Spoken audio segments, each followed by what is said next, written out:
friends, it's Miss Boken. I hope you had fun listening to that amazing story. I learned so much about rounding and how you can use that in everyday life. So we're going to talk a little bit more about rounding today. Are you ready? Awesome! Let's go over the rules of rounding really quick, just as a quick refresher. When you use rounding, it's so helpful to use place value to help you. It's a great way to remember exactly where you need to round and what place value is there to help you. So, number one, underline the digit in the rounding place. So if they say round to the nearest tens, you know you need to underline the digit in the tens place value. Next, circle the next digit to the right. So look at the number to the right to help you out. That's kind of like the boss. So you'll circle the number to the right. If we're rounding to the nearest tens, then we're going to circle in the ones place value. Now, here's the best part. I love this riddle. You're going to follow the following rounding rules.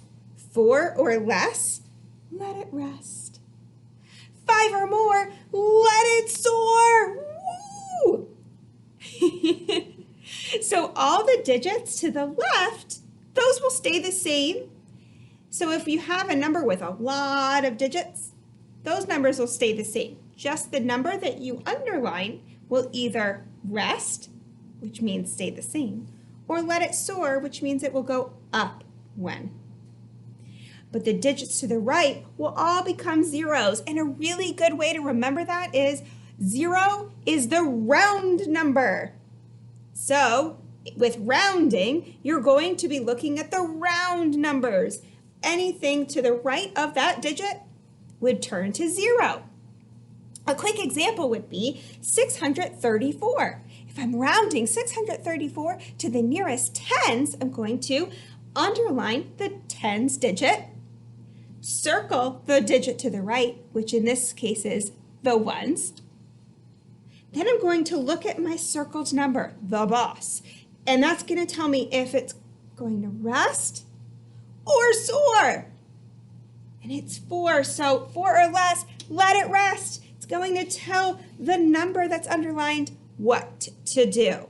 So this will then let it rest. It will change in no way. It will stay 3. Anything to the left will stay the same, but anything to the right becomes that round number, the 0. Let's practice one together, shall we?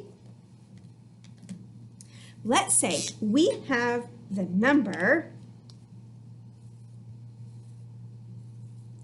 86. Now, you guys are more than welcome to work on this problem with me as we watch together. Now, underline the digit in the rounding place. So we're going to round to the nearest tens, which means that we're going to remember our place value. The tens digit is right here. So we're going to underline this digit. Next, we're going to circle the digit to the right. So we're going to look over here and we're going to circle the ones digit. All right, now this circled number, remember, is the boss. It's telling what we're going to do with this number here. So we're going to look at our little rhyme, 4 or less, let it rest.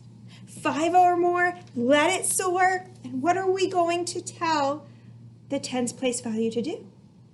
If it's a 6, it's 5 or more. It's going to soar, which means that we need to take that number and keep it an 8. We're going to take this number and make it a 9. Reading it upside down got me all mixed up. We're going to make this a 9. It soared to the next digit. And then we're going to look. There are no digits to the left, so we're okay there. But we are going to look to the right, and that will stay following this rule.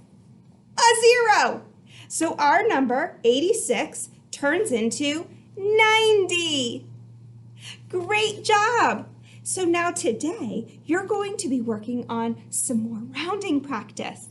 On your seesaw activity, you're going to practice rounding some numbers using these rules.